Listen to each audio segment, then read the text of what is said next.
네, 할렐루야. 아멘. 감사합니다. 자, 1월달에 시편 말씀을 같이 보고 있는데 오늘 마지막으로 시편 135편 1절에서 21절 말씀을 같이 보기를 원합니다. 오늘 시편을 기록한 저자가 누구인지는 정확하게 알려져 있지 않습니다. 그러나 한 가지 확실한 것은 이 시편의 저자는 구약에 통달한 사람이다 하는 것이죠. 왜냐하면 이 시편의 내용이 사실은 구약에 있는 우리 모세오경과 연세의 내용들을 다 인용한 내용들입니다. 그래서 어떻게 보면 짜집기라고도 볼 수 있지만 그러나 많은 구약학자들은 이 시편을 그냥 짜집기한 시편이다 라기보다는 구약을 통달해서 구약의 내용들을 적절히 잘 활용해서 하나님을 찬양하는 아름다운 문학 작품이다 이렇게 이해를 합니다. 보기 나름이죠.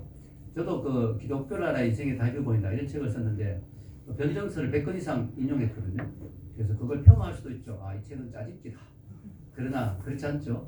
100건을 다 소화해서 그것을 잘 녹여서 나름대로 새롭게 논리 정연하게 잘 정리해서 풀어낸 것이기 때문에 하나의 집대성한 작품이다. 기존의 변정서들을 집대성한 작품이다. 이렇게도 볼 수도 있는 거죠. 보는 관점에 따라 다른 것입니다. 오늘 시편의 기자는 구약의 정말 핵심적인 내용 중에 특히 여호와를 찬양할 수 있는 그런 내용들을 집대성해서 아름다운 문학 작품으로 만들었습니다. 자, 그래서 이 시편의 목적은 여호와를 찬양하는 것입니다. 오늘 제목도 하나님을 찬양하라 이렇게 되어 있죠. 이 시편의 목적은 하나님을 찬양하기 위해서 쓴 시편이에요. 시작부터 하나님을 찬양하라는 말이 시작되고 있죠. 1절부터 3절까지 한번 읽어보겠습니다. 같이 위에 읽겠습니다. 할렐루야 여호와의 이름을 찬송하라. 여호와의 종들아 찬송하라. 여호와의 집 우리 여호와의 성전 곧 우리 하나님의 성전들에 서 있는 너희여 여호와를 찬송하라. 여호와는 선하시며 그의 이름이 아름다우니 그의 이름을 찬양하라. 이렇게 찬송하라 찬양하라 여호와를 찬양하라 이렇게 계속 말이 나옵니다. 자, 이 찬양의 초청 찬양의 부르심입니다. 여기 보면은 여호와 이름을 찬송하라 하면서 여호와의 종들아 찬송하라. 그래서 이 시편이 예배 때 써있지 않았겠는가 생각하는 사람이 많습니다. 왜냐하면 여기 여호와의 종들이 제사장이라고 보는 경우가 많거든요. 그래서 제사장들에게 또 예배를 시작하면서 이렇게 찬양하라 하는 이런 말씀을 하는 것을 볼 수가 있습니다. 그 다음에 여호와의 종들만 찬양하는 게 아니고 뭐예요? 여호와의 집 우리 여호와의 성전 곧 우리 하나님의 성전 뜰에 서 있는 너희여. 즉 예배를 인도하고 제사를 인도하는 여호와의 종들만이 아니라 예배에 참석하고 제사에 참석하는 백성들 또 이 찬양의 자리에 초청합니다. 즉 모든 사람을 초청하는 것과 마찬가지죠. 우리가 하나님을 찬양한 자리에 초청되지 않은 사람은 아무도 없어요. 빈부귀천 지위고하를 막론하고 남녀노소를 막론하고 모든 사람은 하나님을 찬양한 자리에 초청을 받았습니다. 어떻게 알 수 있느냐? 시편 150편 6절을 보면 시편이 하나님을 찬양하는 것들이잖아요. 사실 시편의 전체가. 근데 시편의 결론이 뭐냐? 읽겠습니다. 호흡이 있는 자마다 여호와를 찬양할지어다. 할렐루야. 호흡이 있다면 하나님을 찬양해야 되는 것이 마땅한 의무다 하는 것입니다. 그래서 하나님을 찬양해야 되는 의무에서 제외되는 사람은 아무도 없어요. 호흡이 없다면 어쩔 수 없겠죠. 죽은 사람이니까. 그러나 호흡이 있다면 별들도 하나님을 찬양해야 되고 나무도 찬양해야 되고 심지어는 그들은 호흡이 있는 게 아니지만 그러나 자연 만물 모두가 다 하나님을 찬양해야 되는 그게 인간은 더더욱 말할 것도 없죠. 호흡이 있다면 그 호흡을 주신 하나님을 모두 찬양해야 된다 하는 것입니다. 이것이 의무입니다. 그런데 그 중에서 특별히 하나님의 백성은 더 하나님을 찬양해야 될 의무가 있어요. 그 이유가 4절에 나옵니다. 4절에 읽겠습니다. 여호와께서 자기를 위하여 야곱 곧 이스라엘을 자기의 특별한 소유로 택하셨음이로다. 아멘. 자, 호흡 있는 사람, 안 믿는 사람도 다 하나님을 찬양할 의무가 있는데 왜냐하면 그에게 생명 호흡을 주신 분이 누구라고요? 하나님이시니까. 저번에 온유양 이야기 들으셨죠? 지금 하나님 허락하지 않으면 우리가 숨 하나도 마음대로 못 쉬는 거예요.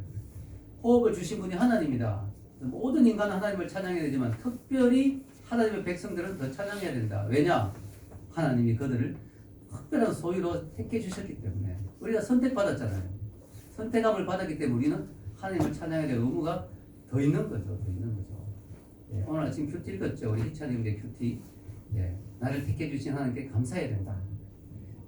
택하여 주지 않아서 우리는 구원받지 못했으니까 택하여 준 것 자체에 너무 감사해야 된다.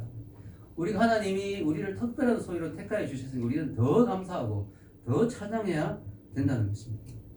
자, 여기 보면 특별한 소유가 여기서 이스라엘 백성을 말하죠. 여기서 확대하면 우리 구원받은 모든 하나님 백성을 말합니다. 자, 이스라엘 백성을 보면 하나님이 특별히 선택했다는 것이 얼마나 의미가 있는지를 알 수가 있습니다. 여러분, 이스라엘 백성을 보면요, 하나님이 그들을 특별하게 대하시잖아요. 특별하게 대하시고, 특별히 그들과 가까이 하시고, 그들에게 율법을 주시고, 또 그들을 통해서 구원자를 주시고, 인류를 구원할 구세주가 이스라엘 백성의 유대 민족의 혈통에서 나왔잖아요. 특별히 선택한 백성입니다. 물론 그들이 의무도 있었습니다. 무슨 의무가 있었느냐? 하나님의 특별한 선택을 받았기 때문에 세계 만방에 하나님을 전해야 될 의무가 있죠. 우리도 마찬가지죠. 우리도 하나님의 특별한 은혜를 받았기 때문에 그 은혜를 전해야 될 의무가 있습니다. 아멘. 우리에게 있습니다. 어쨌든 특별한 선택을 받았습니다. 자, 이 특별한 소유란 말이 신명기에서 따온 말인데요. 자, 이 시편 135편은 구약에서 많이 인용했다고 했죠. 자, 신명기 26장 18절에 이런 말씀이 있습니다. 읽겠습니다. 여호와께서 내게 말씀하신 대로 오늘 너를 그의 보배로운 백성이 되게 하시고 그의 모든 명령을 지키라 확언하셨느니라. 아멘. 우리 금요일날 신명기 공부하면서 배웠죠. 여기 보배로운 백성, 이게 히브리어로 뭐라고 하는지 아세요? 세굴라. 예, 우리 세굴라. 우리 아영이하고 우리 정금이 자매가, 영주 자매가 이렇게 대답했는데 아주 기억을 잘하는 착한 학생들이네요. 여러분, 세굴라. 예, 입에서 팍 나오죠, 세굴라. 우리 세굴라가 뭐냐? 특별한 보물. 정말 깊이 숨겨두고 특별하게 아끼는 보물이라는 뜻입니다. 이게 우리가 이런 존재라는 하나님께. 세상에 인간이 얼마나 많아요. 수십억의 인구가 있는데 그 중에 하나님이 우리를 볼 때는 쟤들은 특별하다. 나의 특별 관리 대상이다. 아멘. 나의 특별한 존재다. 여러분, 그렇잖아요. 세상에 아기들이 많죠. 아이들이 많지만 자기 아이하고 남의 아이는 좀 다르죠. 예. 이런 부모가 이렇게 어디 가도 운동장에 아이들이 쫙 줄 서 있어도 자기 아이가 눈에 갑자기 클로즈업 되고 확 들어오죠. 신기하죠? 그 신기해요. 네. 여러분, 그런 거 경험해 보셨어요? 아직 경험을 못 해봤겠네. 아기 키워서 이제 학교에 보내면 경험합니다. 수십 명, 수백 명이 줄 서 있는데도 자기 아이가 클로즈업 때가 탁 눈에 들어오는 거예요. 네, 세굴라기 때문에. 아멘? 특별한 존재이기 때문에 눈에 탁 들어오는 거예요. 하나님이 똑같이 인간을 대하는 게 아니에요. 하나님의 모든 인간을 의인이나 악이나 골고루 사랑하시고 다 비를 내려주시고 다 축복하시지만 그러나 특별한 존재가 있다. 아주 스페셜한 존재가 있다. 바로 하나님의 백성. 구약에서 이스라엘 백성이었고 신약에서 하나님이 이제는 백성 단위로 민족 단위로 구원하지 않습니다. 이제는 개인을 구원하죠. 한 사람 한 사람의 신앙 고백을 보시고 예수님을 통해서 하나님의 자녀로 삼았어요. 아멘. 그래서 예수님을 구세주로 고백한 우리는 하나님께 특별한 존재다 하는 거죠. 그래서 우리가 어떻게 해야 된다고요? 감사해야 된다. 왜냐? 특별한 존재로 나를 하나님이 택하셨으니까 우리는 특별히 너 하나님께 감사해야 되고 찬양해야 된다. 여러분, 제가 전에도 그런 예화를 한번 이야기한 적이 있는 것 같은데 낡은 자전거 얼마나 거추장스럽습니까? 이건 고장난 자전거, 낡은 자전거는 버리려고 해도 요즘 돈 들어요, 그죠? 근데 피카소가 지나가다가 낡은 자전거 버려놓은 걸 딱 봤는데 갑자기 어떤 아이디어가 떠올랐어요. 그래서 안장을 딱 떼내고 그런 핸들을 딱 떼내가지고 안장을 머리 삼고 핸들을 뿔로 딱 삼아가지고 황소머리라고 딱 작품 이름을 붙였어요. 참 이게 이거 특별히 거기에 무슨 가공을 한 것도 아닌데 뚝 떼서 그냥 붙였는데 그 가격이 지금 300억이 넘습니다. 사실 부르는 게 값이라고 합니다. 그냥 매긴 게 300억이지 300억 가치가 넘죠. 이게 낡은 자전거는 아무 가치가 없는데 오히려 버리려면 돈 드는데 이게 피카소의 손을 딱 거치니까 피카소가 딱 특별히 선택해서 수많은 자전거 중에 딱 선택해서 딱 손을 딱 갖다 대니까 이게 수백억 가치가 있는 작품이 되고 말았습니다. 우리가 정말 보잘것없는 존재였고 우리가 정말 가치 없는 존재였지만 예수님의 보혈을 통해서 하나님이 우리를 탁 택하시니까 우리는 하나님의 아들의 목숨과 바꾼 수백억이 아닌 정말 값으로 따질 수 없는 너무 소중한 존재가 되었어요. 할렐루야. 그래서 우리는 하나님께 감사해야 된다. 그게 감사할 이유죠. 자, 오늘 시편 기자는요, 우리가 하나님을 감사해야 될, 하나님을 찬양해야 될 이유 중에 하나가 하나님의 위대하심 때문이다. 그걸 강조하기 위해서 뭘 했느냐? 자연에 나타난 하나님의 위대하심을 이야기합니다. 5절부터 7절까지입니다. 5절부터 7절까지 한번 읽어보겠습니다. 시작. 내가 알려니와 여호와께서는 위대하시며 우리 주는 모든 신들보다 위대하시도다. 여호와께서 그가 기뻐하시는 모든 일을 천지와 바다와 모든 깊은 데서 다 행하셨도다. 안개를 땅 끝에서 일으키시며 비를 위하여 번개를 만드시며 바람을 그 곳간에서 내시는 도다. 아멘. 자, 여호와의 위대하심이 자연 만물을 통하여 드러났다는 거죠. 뭐냐? 특별히 기뻐하시는 모든 일을 천지와 바다와 모든 깊은 데서 다 행하셨더라. 이 6절에 나오죠. 이게 뭐냐면 하나님의 절대적인 주권이죠. 하나님이 원하시는 일, 하나님이 기뻐하시는 일은 무엇이든지 할 수 있다 이거예요. 자연 만물을 통해서 하나님은 자신이 하고 싶은 뜻을 다 펼치신다는 거죠. 여러분, 제가 자주 강조하지만 지구를 보십시오. 지구를. 전 우주에 이런 별이 없어요. 이런 별이. 이게 진화론으로 빅뱅으로 뻥 터져서 이 모든 게 만들어졌다면 별들이 다 비슷해야 될 거 아니에요. 뭐 비슷한 상태에서 터졌으니까. 근데 지구만 아주 특별한 거예요. 특별해요. 하나님이 특별한 존재로 삼으셨다고 그러잖아요. 스페셜. 이 우주 전체에서 지구라는 별만 특별하게 또 하나님 구별하신 거예요. 왜냐하면 인간을 거석해서 살게 하기 위해서. 특별하게 구별하시면 볼 수 있습니다. 지구에는 우리가 바람도 있고 안개도 있고 비도 있고 천둥 번개도 있고 오늘 말씀에 나오죠. 이 모든 하나님 자유자재로 이용하셔가지고 뭐예요? 이 지구를 너무나 아름답게 지금도 이끌어가고 계세요. 이걸 말릴 수 있는 사람이 없다. 하나님이 원하시면 모든 걸 행할 수 있다. 이 하나님의 능력이 얼마나 대단합니까, 여러분? 에이, 번개는 그래도 아니죠. 번개는 왜 칩니까? 번개가 있으면 사람이 뭐 벼락 맞아 죽기도 하고 번개는 아니죠. 라고 우리 생각할 수 있잖아요. 근데 제가 창조과학을 공부해 보니까 식물이 반드시 살아가는 데 필요한 게 뭐냐면 질소예요, 질소. 근데 질소는 땅속에 없어요. 공기 중에 있어요. 그래서 여러분 우리가 화학적으로 질소 비료 이런 거 만들잖아요. 그 질소가 땅에 없어요. 그럼 어떻게 식물이 질소가 꼭 필요한데 번개가 치는 순간에 공기에 있는 질소를 뽑아가지고 땅에 집어넣는다. 할렐루야. 너무 신기하죠. 그래가지고 지금도 전 세계적으로 번개가 얼마나 많이 치는지 몰라요. 번개가 치면서 전부 공중에 있는 공기에 있는 질소들을 다 땅으로 집어넣는 거예요. 그 식물들이 풍성하게 자라는 거예요. 우리가 자세히 알아보면 너무 놀라운 일들이 많아요. 이 하나님은 이 우주 만물을 너무나 오묘하게 인도하시고 이끌어가시고 지금도 하나님이 섭리하고 다스리시죠. 우주에 이런 것이 없잖아요. 이런 별이 없잖아요. 이것만 봐도 우리 하나님 있다는 알 수가 있죠. 세상에 이런 별이 없잖아요. 지구 같은 별. 이 하나님이 이 모든 걸 만드시면서 안개를 일으키시고 비를 내리시고 번개를 만드시고 바람을 곳간에 넣어두다 필요할 때마다 불러내시고 그죠? 한꺼번에 다 불러내버리면 우리 다 죽잖아요. 막 천둥 번개 치고 막 폭풍 치면 우리 다 죽어요. 쓰나미 오고 다 죽죠. 근데 적당히 하나님이 하시고 에이 그래도 폭풍은 아니죠. 근데 여러분 폭풍을 통해서 뭘 하신다고요? 바다를 정화시키죠. 폭우가 치면 그죠? 태풍이 태풍은 왜 있습니까? 괴로운데 아니 태풍이 한번 착 들어오면 바다가 한번 확 요동하면 뒤집어져서 바다에 모든 것이 다 정화된대요. 그래서 그게 하나님 그 놀라운 섭리죠. 하나님 그걸 적당히 너무 심하지 않고 지구가 멸망할 정도 안 하고 적당히 그렇게 하시면서 이 모든 일들을 하신다. 여러분 자연 만물을 다스리는 하나님이 인간 세상 만사도 안 다스리겠습니까? 예. 그래서 여러분 여러분의 삶에서 일어나는 모든 일들을 하나님의 섭리 안에서 우리가 받아들여야 됩니다. 내 삶은 왜 이렇게 불행해? 나는 왜 이렇게 태어났어? 나는 왜 이렇게 가난해? 나는 왜 이렇게 힘들어? 나는 하는 일이 왜 안 돼? 이도 하나님 뜻이 있어요. 뜻이 있었어요.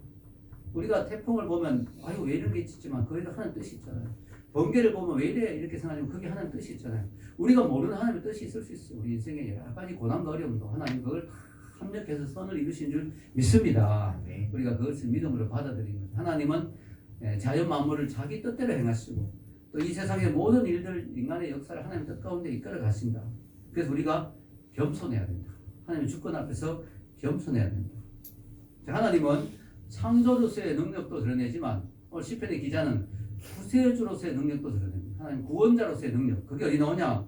8절부터 쭉 나오죠. 14절까지 한번 읽겠습니다. 시작. 그가 애굽의 처음 난 자를 사람부터 짐승까지 치셨더라. 애굽이여 여호와께서 내게 행한 표적들과 징조들을 바로와 그의 모든 신하들에게 보내셨도다. 그가 많은 나라를 치시고 강한 왕들을 죽이셨나니 곧 아모리네 왕 시온과 바산 왕 옥과 가나안의 모든 국왕이로다. 그들의 땅을 기업으로 주시되 자기 백성 이스라엘에게 기업으로 주셨도다. 여호와여 주의 이름이 영원하시니이다. 여호와여 주를 기념함이 대대 이르리이다. 여호와께서 자기 백성을 판단하시며 그의 종들로 말미암아 위로를 받으시리로다. 아멘. 자, 여기 보면 하나님의 권능과 위대하심이 자연 만물에도 나타나지만 또 인간을 구원한 일에도 나타났습니다. 그 강한 애고왕, 그 애고왕이 10가지 재앙을 주시고 표적과 징조를 통해서 이스라엘 백성을 뽑아내시는 그 능력, 그 애굽의 바로가 얼마나 강박합니까? 절대로 자기 노예들을 안 내줄 사람인데 하나님이 10가지 재앙으로 치시니까, 예, 여기 보면 8절에 그가 애굽의 처음 남자를 사람보다 짐승까지 치셨도다. 10가지 다 설명할 시간이 없으니까 마지막 10번째 제일 센 것만 지금 소개했어요. 하나님 치시니까 꼼짝없이 바로가 두 손 들고 내놓았대요. 그런데 나중에 보니까 화가 나죠. 자기 자녀가 죽었으니까. 그래서 다시 이스라엘 백성을 추격하고 옵니다. 그러다가 그냥 홍해 바다에서 몰살당하죠. 하나님 홍해를 가르면서까지, 홍해를 쫙 가르면서까지 자기 백성을 구원해시는 그 하나님. 그리고 가나안의 족속들이 얼마나 강합니까? 그들과 싸우면서 늘 승리하게 하시고 이스라엘에게 가나안의 땅을 기업으로 주시는 하나님. 하나님이 하려고 마음먹으면 그 누구도 막을 수가 없어요. 하나님이 저를 구원해야 되겠다 생각하면 그가 애굽의 바로든 앞에 시퍼런 홍해물이 있든 아무 문제가 안 돼요. 아멘. 여러분, 하나님이 여러분을 도와주시겠다 마음먹으면 여러분의 상황의 문제가 안 됩니다. 아멘. 여러분 인생에서 고난과 어려움은 아무 문제가 안 돼요. 여러분, 제가 파주에서 교회를 개척하려고 했는데 너무 고생했잖아요. 그때 연극으로도 한번 만들어서 교회에서 진이가 그때 사모 역할을 했는데 네, 여러분 재밌었죠. 그래서 너무 감동이죠. 그때 막 근데요, 그때 너무 힘든 거야. 막 돈도 떼먹히고 막 너무 괴로운 거예요. 그래서 제가 이제 금식기도를 하는데 홍해를 이제 출급한 내용을 읽는데요. 하나님 그런 마음을 주시더라고요. 그때 또 책도 한 권 읽었는데 그 책에 그런 말이 나왔어요. 앞에 홍해가 막혀있고 뒤에 애굽의 군세가 추격하고 도망할 곳이 없으면 그때 손을 들어 하나님을 찬양하라. 왜냐하면 그 상황이 바로 기적을 일으키기 딱 좋은 상황이기 때문에. 하나님이 기적을 일으키기 딱 좋은 상황이다 이거예요. 우리 인생에 답이 없을 때 그때 우리 하나님 찬양해야 돼. 왜냐? 그때 하나님이 기적을 향해 제일 좋을 때란 거예요. 아멘. 우리 힘으로 다 되면 무슨 기적이 필요하겠어요. 내 통장에 돈이 많고 내가 모든 게 다 잘 되고 힘든 게 하나도 없으면 그 무슨 기적이 필요하겠어요. 그게 무슨 하나님 능력을 맛볼 그런 게 있겠습니까? 우리 믿는 사람은 참 좋은 게 뭐냐면은 잘 되면 감사하고 안 되면 하나님의 기적을 맛보는 거고. 아멘. 네, 그래서 우리가 하나님을 의지하는 거예요. 힘들 때 하나님을 의지하는 거예요. 하나님의 기적을 일하기 딱 좋은 때죠. 자, 여러분, 하나님이 이스라엘 백성들을 애굽에서 나오게 하시고 가나안에 들어가서 기업을 주시고 이게 또 불편한 사람이 있어요. 왜 불편하냐? 아니, 바로를 그렇게 고생시키고 치시고 장자를 죽이시고 너무 심한 거 아닌가? 그리고 가나안에 그 평화롭게 사는 족속들을 다 몰아내고 이스라엘 백성에게 땅을 주다. 이거 너무 심한 거 아니냐? 하나님에 대해서 좀 불만이 생길 수도 있습니다. 처음에 교회 나왔을 때 용성 형제가 그게 좀 힘들었다. 가나안을 멀쩡히 있는 사람들 다 쫓아내고 죽어 말이지. 이렇게 우리가 시험에 들 수도 있어요. 근데요, 우리가 알아야 될 사실이 뭐냐면 이겁니다. 뭐냐면은 바로가 너무나 강박한 왕이었다. 왜냐?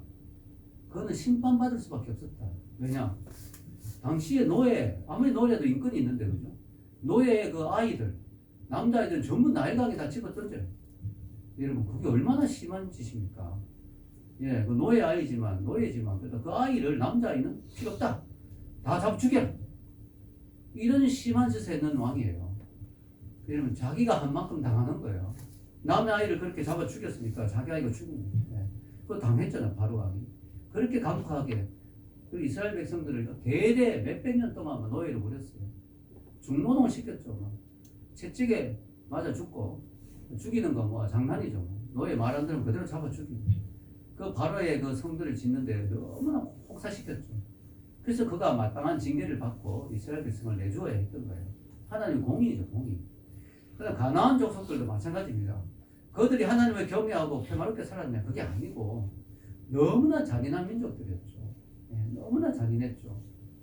자기 아이를 몰래게 제물로 바칠 정도로 몰래 신에게 자기 아이를 바치. 몰래 신이요 그 뜨겁게 달구어서 그 뜨거운 불 위에 아이를 올리고 죽인 자기 아이 그 정도로 끔찍하고 그다음 우상 숭배 거기다 간음 엄청난 성적 타락 말로 다 할 수 없는 죄들이 많았죠.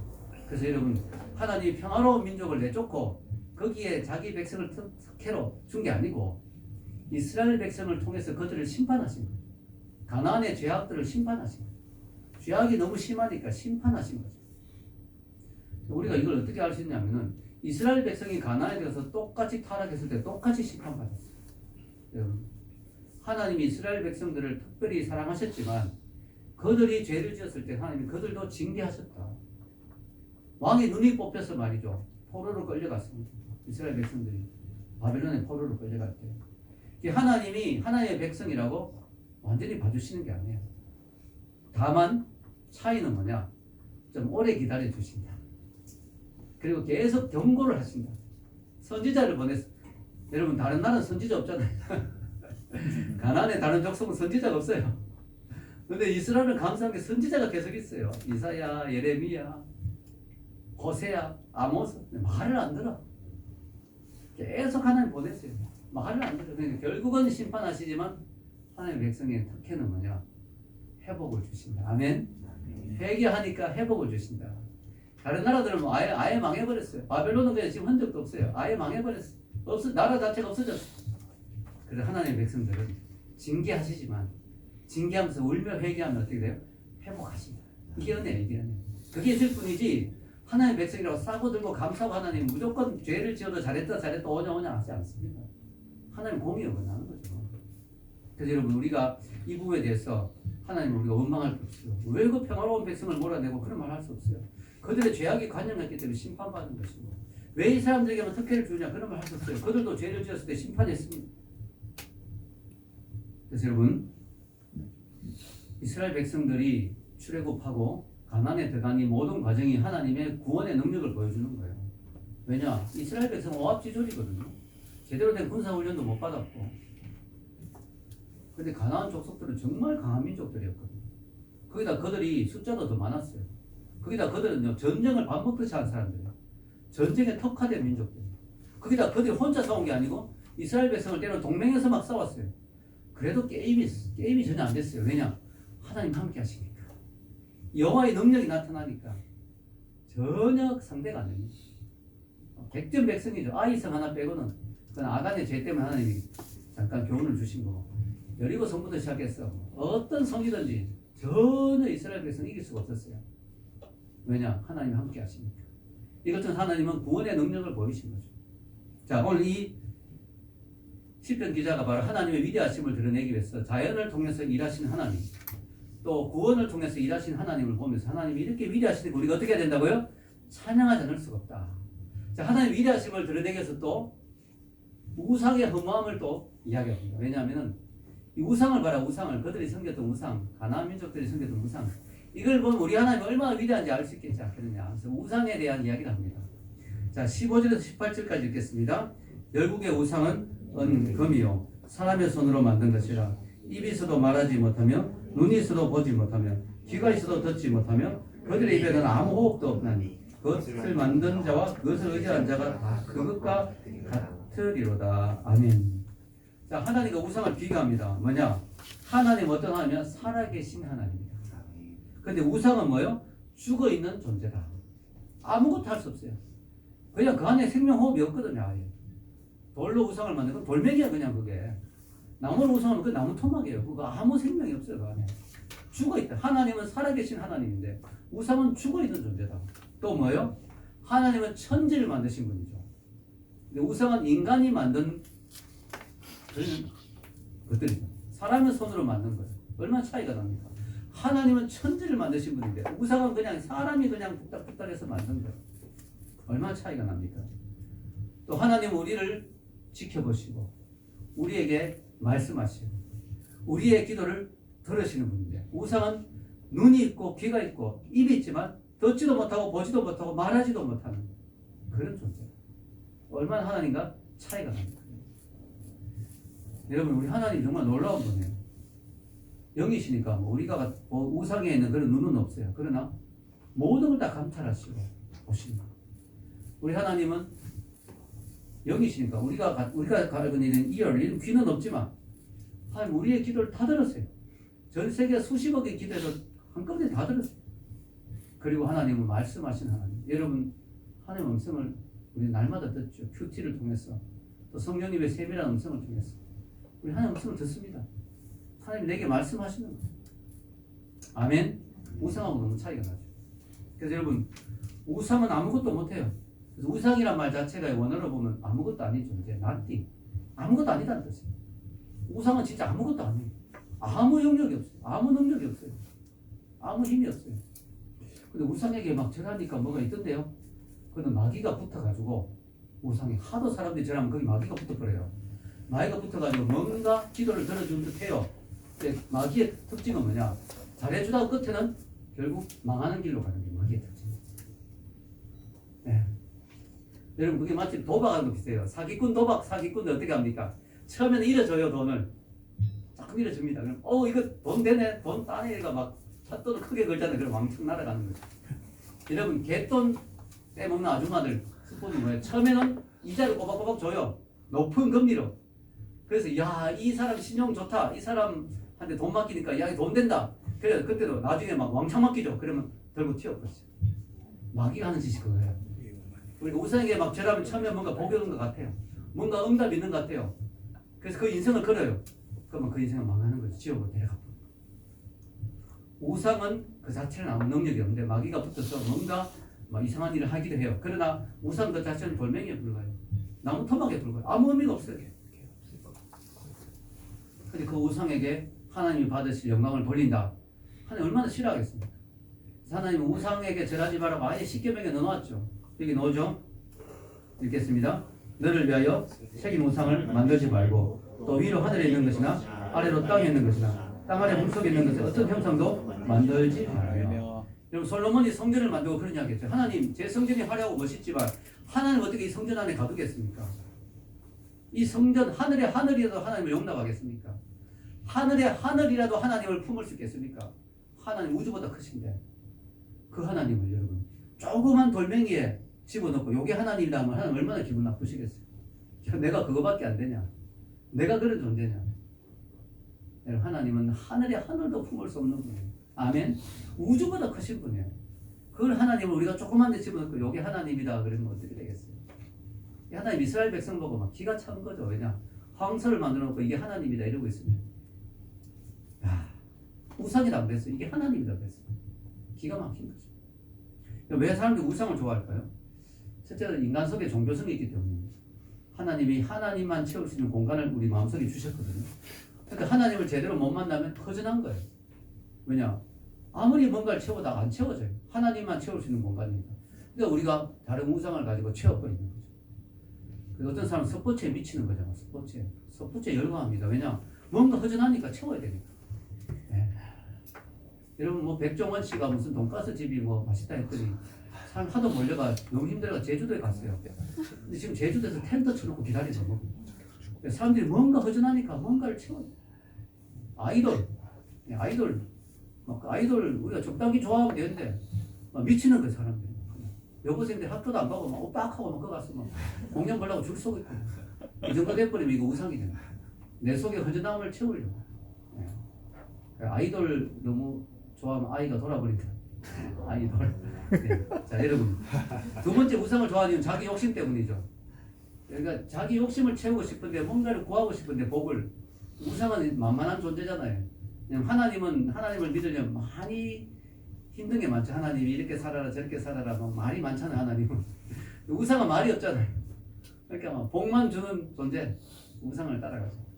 여러분 그건 정말 잘못된 거죠. 우리는 하나님을 믿는 이유가 하나님을 이용해서 복을 받으려 하는 게 아니라 하나님의 뜻을 이루기 위해서 나의 인생에 책임을 지신 하나님을 우리가 잘 따르고 하나님의 뜻을 이루기 위해서.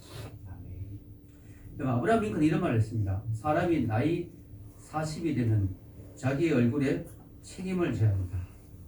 전 이 말이 처음에 좀 와닿지 않았어요. 왜냐하면 아니 자기 얼굴을 자기가 그렇게 생기고 싶어 생겼냐. 내가 내 얼굴에 책임을 어떻게 지냐고. 나도 내 얼굴이 이렇게 생기고 싶어 생긴 게 아니라고. 근데 이런 아브라함 링컨이 이런 말 했을 때는 그것이 얼굴이 잘생기고 못생기고 그런 의미가 아니에요. 얼굴에서 풍기는 분위기, 인상, 그걸 말하는 거예요. 사람이 나이가 40이 되면요, 40년 동안 뭔가를 추구하면서 살잖아요, 사람이. 그러면요, 나이 40쯤 되면 그 얼굴에 나타나는 거예요. 나타납니다. 그 얼굴에 욕심이 돈만 생각하고 살았던 욕심이 큰 얼굴이 막 나오죠, 벌써. 그리고 막 권력에 막 추구해서 권력에 막 그런 얼굴. 예. 여러분, 성을 추구해서 사는 사람 얼굴이 막 능글능글한 이상한 얼굴이 나오죠. 예. 우리가 40쯤 되면 자기 얼굴에서 내가 뭘 추구하며 살았는가, 뭘 내 삶의 주인으로 삼고 살았는가가 나온다는 거예요. 저는 그 의미라고 생각해요. 그래서 여러분, 우리가 우상을 만들지 마라. 그 이유가요, 하나님이 하나님만을 위해서가 아니라 우리를 위해서. 너희들이 우상을 따라가면 그 우상 같은 존재가 된다. 예. 불상에 절하면 불쌍한 존재가 된다. 예. 자, 우상을 추구하면 그 우상 같은 존재가 된다. 여러분, 요즘은 눈에 보이는 우상보다는 보이지 않는 우상을 많이 추구하잖아요. 성공, 성, 권력, 예, 외모, 인기, 예, 물질, 뭐 이런 걸 자꾸 추구하잖아요. 너무 그것만 추구하면, 그게 인생의 전부면, 그게 내 인생의 주인이면 나도 그런 존재가 된다. 너무 비참한 존재가 된다. 여러분, 우리가 이런 말 자주 듣죠. 하나님을 내 인생의 첫 자리에 놓아줘야 된다. 하나님을 내 인생의 첫 번째 자리에 놓아야 된다. 이게 어느 날 틀렸다는 사실 제가 깨닫게 됐어요. 상당히 중요한 깨달음이었어요. 하나님을 내 인생의 첫 번째에 놓아둬야 된다. 이게 틀렸어요. 왜냐하면 그럼 하나님을 첫 번째로 우상은 두 번째가 되죠. 아니잖아요. 이게 틀렸어요. 여러분, 마치 이거 같아요. 남자가 아내에게 갔어. 여보, 내가 좋아하는 여자가 많은데 그래 당신은 첫 번째야. 그러면 그래 쫙 맞잖아요, 여러분.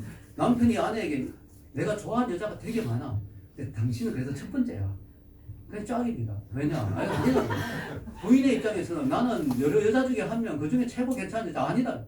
나는 나와 다른 여자를 비교하지 마라. 나는 유일한 존재가 되고 싶다. 당신에게 나이가 유일한 여자지. 어떻게 내가 여러 여자 중에 제일 괜찮은 여자냐? 아니다. 우리가요, 하나님, 제가 여러 가지를 내 인생의 주인으로 삼는데 그 중에 하나님 첫 번째 자리입니다. 이거 아니다. 하나님이 유일하게 내 인생의 이유로 목적이고 행복의 조건입니다. 아멘? 그래야 된다. 다른 것은 뭐냐? 부수적인 거예요. 그것은 그냥 하나님 허락하시면 내 인생에 그냥 도움이 되는 거지만 그것이 하나님의 자리에 내 인생의 정말 목적이나 의미가 되어서는 안 된다. 정말 중요한 것입니다. 그래서 여러분, 하나님은 우리가 하나님이 유일한 존재가 되기 원해요. 우리 인생에서 유일한 우리 인생의 목적과 이유가 되기 원합니다. 아멘? 네. 다른 걸 하나님의 자리에 놓으면 그게 다 우상이에요. 두 번째, 세 번째 놓더라도 다 우상이에요. 다 우상. 내가 이것 때문에 내가 살 이유가 있고, 내가 이것 때문에 살아갈 목적이 있고, 내가 이것 때문에 살아갈 존재 가치가 있다. 다 우상이에요. 우상. 여러분, 오늘 말씀 이런 말씀이 있어요. 15절에 이 말씀도 제가 대단한 깨달음이었어요. 저에게는. 다시 한번 15절 시작. 열국의 우상은 은금이요 사람의 손으로 만든 것이다. 여러분 보세요. 은금이 얼마나 귀합니까? 금은빵, 은금 얼마나 귀해요. 근데 이게 사람의 손을 거쳐가지고 가공대가 우상이 돼버리면 아주 비참한 게 됩니다. 사람을 망하게 하는 게 돼요. 우리 인생에서 성공, 명예, 돈 다 귀하죠. 이게 나를 통해서 우상의 자리에 앉게 되면 그게 나를 망하게 하는 거예요. 아시겠습니까? 은과 금은 그 자체는 참 소중한 거지만 그게 우상의 자리가 되어버리면 그게 우리를 망하게 하는 게 되듯이 내 인생에서 성공이 필요해요. 실패하는 것보다 성공하는 게 낫죠. 돈 없는 것보다 돈 있는 게 낫죠. 명예가 있는 게 좋죠. 인기가 있는 게 좋죠. 그러나 그것이 나를 통해서 우상의 자리에 서게 되면 그것이 나를 망하게 하는 게 됩니다. 여러분, 우상이라고 하면 잘 와닿지가 않아요. 다른 말로 바꿔봤어요. 중독, 집착 와닿죠. 내가 그것에 중독되었거나 내가 그것을 너무 지나치게 집착하면 그게 다 우상인 거예요. 그럼 그것이 나를 망하게 하는 게 됩니다. 여러분, 시편에 135편이 구약을 적절히 인용했다 했잖아요. 이 우상에 관한 내용은 이사야서를 인용한 거예요. 이사야서 보면 좀 더 자세히 나와 있습니다. 한번 읽어볼까요? 시작. 우상을 만드는 자는 다 허망하도다. 그들이 원하는 것들은 무익한 것이니 그것들의 정의들은 보지도 못하며 알지도 못하니 그러므로 수치를 당하리라. 신상을 만들며 무익한 우상을 보고 만든 자가 누구냐? 보라, 우리들이 다 수치를 당할 것이다. 그 대장장이들은 사람일 뿐이라. 다 모여서서 두려워하며 함께 수치를 당할 것이다. 여기 계속 나오는 말이 뭐예요? 세 번이나 나온 말이 뭐예요? 수치를 당한다. 그래서 여러분 이사야서에는 좀 더 자세히 나와 있습니다. 우상을 섬기면 어떻게 되느냐? 그것을 내가 하나님 자리에 두면 어떻게 되느냐? 수치를 당한다. 부끄러운 꼴을 당한다. 이 땅에서도 부끄럽고 죽어서는 더 부끄럽죠. 지옥 가니까. 수치를 당한다. 아주 망치를 당한다. 아주 비참한 상태가 된다. 여러분 우리 인간이 얼마나 존귀합니까? 우리 인간이 얼마나 고귀합니까? 하나님의 형상대로 지원받았잖아요. 여러분 얼마나 소중한 존재인지 몰라요. 여러분 얼마나 아름다운 존재인지 몰라요. 하나님의 형상대로 지원받았어요. 근데 그 인간이 말이죠. 동물을 막 섬기고 뭐 돌을 막 섬기고 나무를 아유 그걸 막 신이시여 이러고 말이죠. 개구리 형상을 만들고 신이시여 이러고 얼마나 비참합니까? 얼마나 수치스럽습니까? 제가 지금도 기억나는데 어릴 때 제 동생이 친구 집에 놀러 갔어요. 동생 친구가 가난한 집이었어요. 근데 갔더니 그 어머니가 어디서 벼락 맞은 나무를 거금 30만 원을 주고 사온 거예요. 지금은 치면 한 300만 원 될 거예요. 그 왜 사왔냐? 점쟁이가 벼락 맞은 나무 재수가 좋대요. 이걸 집에 놔두면 돈 벼락 맞는다 이거지. 여러분 제가 그때 어떤 생각이 어릴 때도 하나는 잘 몰랐는데도 야 벼락 맞은 나무는 그 재수 없는 나무지 무슨 사람도 벼락 맞으면 우리 재수 없잖아. 벼락 맞으면 야 벼락 맞아 뭐 죽어라 이런 말 하잖아. 벼락 맞으면 그 재수 없는 거지. 그게 어떻게 재수 있는 거냐. 돈벼락이 떨어진다 이런 생각했는지 몰라도 그걸 거금을 주고 가난한 집에 사왔더라고요. 참 부끄러운 이야기죠. 수치를 당한다. 인도의 선교사님 있잖아요. 우리 교회에서 후원하는 그 선교사님 말로는 인도의 어떤 사원은 쥐를 섬기는 사원이에요. 그거 가보면 막 쥐가 막 더 이상 설명하시겠습니다. 끔찍하죠. 예. 사람이 이렇게 존귀한 존재인데 이렇게 비참한 존재가 된다는 거예요. 비참한 존재가.